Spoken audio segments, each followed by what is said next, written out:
만한 경험담이 있을 것 같은데요. 자, 여러분, 처음에 막연하게 신문 보고 괜찮을 듯한 종목을 사서 매매를 하시죠. 주위 사람들이 좋다고 하니까 사지 않습니까? 옆집 아줌마가 뭐 사서 수익을 냈대는데 또 이번에 뭐 샀다더라, 이런 식으로 주위 사람 말을 듣고 막연하게 주식 투자하십니다. 일반인 투자자 여러분, 그죠? 자, 그 다음에 그렇게 하니까 어때요? 이제 처음에 수익 나다가 손실 나죠. 반토막 났습니다. 그래서 이제는 야, 요즘에 어떤 세상인데 사람 말 듣고 하냐? HTS 보면 기업 내용 다 나오고 우량주가 뭐고 기업 분석 어떻게 하는지 다 나오는데, 그래서 HTS 보고 이제 기업 분석을 하기 시작하죠. 역시 몇 번 수익 나다가 리스크 관리가 안 돼서 두 토막 나고서 자빠졌습니다. 세 번째는 이제 기본적 분석을 하니까 안 되니까 이제는 기초 분석하죠. 장대 항공 보면서 이제 매매를 했더니 역시 수익이 좀 나요. 처음에 접하면 모든 일반 분들은 처음에는 아주 기가 막히게 하십니다.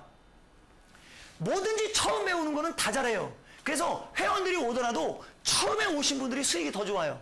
처음에 사 그러면 사거든요. 근데 주식 조금 할 줄 아는 사람들은 사 그러면 예를 들어서 아닌데 이거 아닌 것 같은데 이러다가 하다가 그냥 날아가면, 메리츠증권이 그런 케이스예요. 11,200~300원에 얼마든지 살 수 있는 기회가 있었는데 거기서 안 사다가 13,500원에 따라옵니다. 대단하죠? 그렇게 되는 거예요. 왜? 긴가민가 하거든요. 그게 이런 뜻이에요.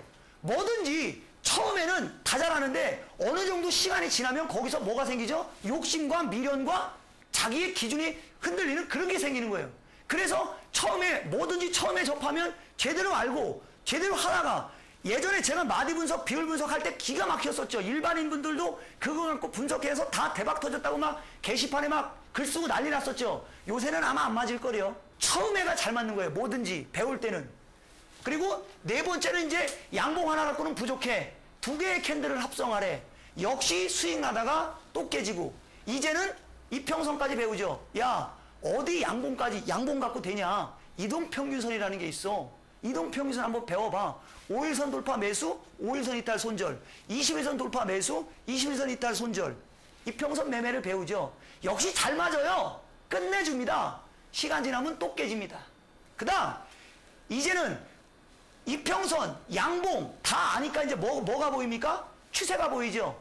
역배열과 정배열이라는 것을 또 얘기하면서 상승 추세는 정배열, 하락 추세는 역배열이니까 정배열, 상승 추세만 해야지 하고서 하다가 또 리스크 관리 안 되니까 또 깨지고 또 깨지고 또 깨지고 또 깨지고 하면서 결국은 어떡합니까? 이제 상한가 따라잡기 하기 시작하죠.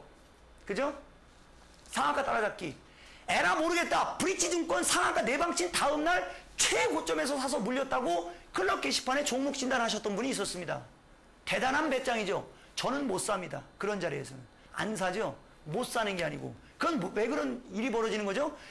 여러분들은 급해서 이제 날아가니까 덤비는 거고, 다른 사람들은 객관적으로 바라보니까 그만큼 올라간 주식이 가봤자 얼마를 더 가겠냐? 안 먹고 만다. 이렇게 생각하는 것이죠. 이해가 가십니까, 여러분? 이것이 얼마나 중요한 건지는 여러분들이 나중에 가시면 압니다. 이러한 이유들이 왜 나오겠습니까? 자신만의 뚜렷한 원칙이 없이 기가 얇아서 주위에서 하는 말만 듣고 무조건 그대로 하려고 하는 거잖아요. 그죠? 제 말 맞죠? 하나를 알아도 제대로 알아라. 하나를 알아도 제대로 알아라. 캔들 하나만 갖고도 이 바닥에서 성공할 수 있습니다. 이평선 하나만 갖고도 이 바닥에서 성공할 수 있습니다. 거래량 하나만 갖고도 이 바닥에서 성공할 수 있습니다. 그러나 캔들 거래량 이평선도 모르면서 무조건 배우려고 하죠. 왜? 욕심 때문에. 뭐 하나 제대로 배운 것도 없이 그냥 이것저것 주워 듣는 거예요.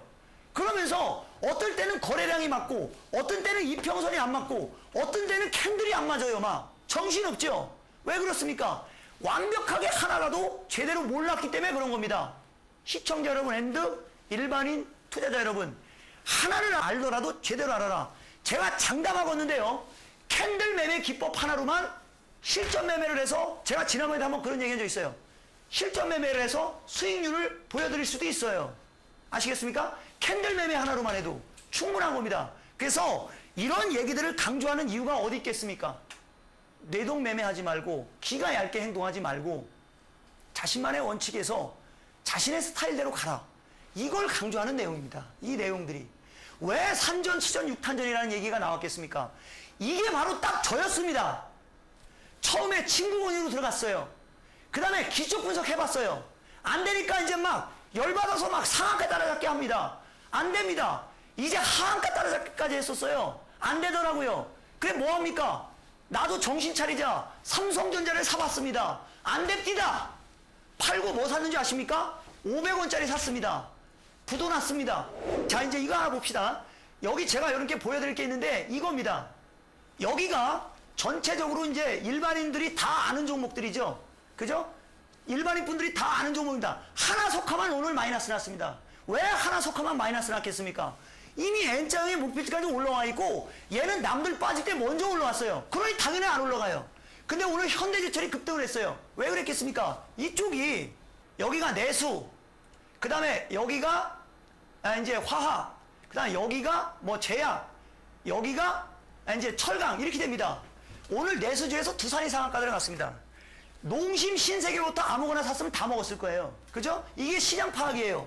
자, 여기 유화주들 오늘 LG화학 8%까지 올라갔습니다. 대단하죠? 효성, 한화 날라가 있죠? 그 다음 제약주들은 시세가 좀 펄었습니다. 왜 그렇겠습니까? 얘네들 먼저 올라왔잖아요. 그죠? 그동안 왕따주로 취급당하면서 알게 모르게 무지하게 많이 올라와 있습니다. 그러니 당연히 안 올라가죠. 근데 철강조선 보세요. 장난 아니죠?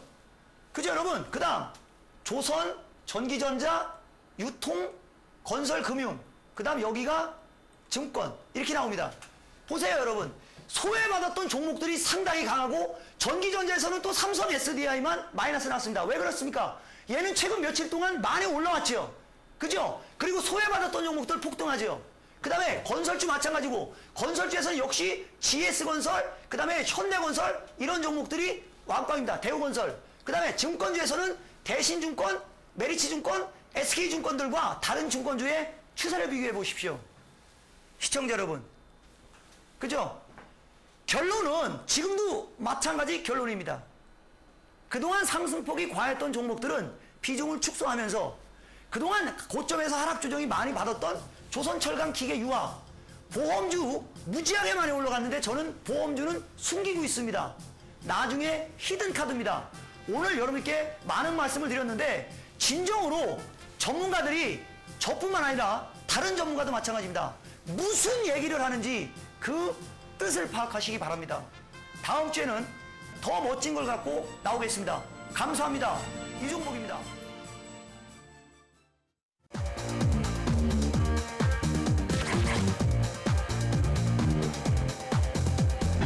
수익을 내려면 배워야 산다. 초보가 고수되는 지름길 여기에 있습니다.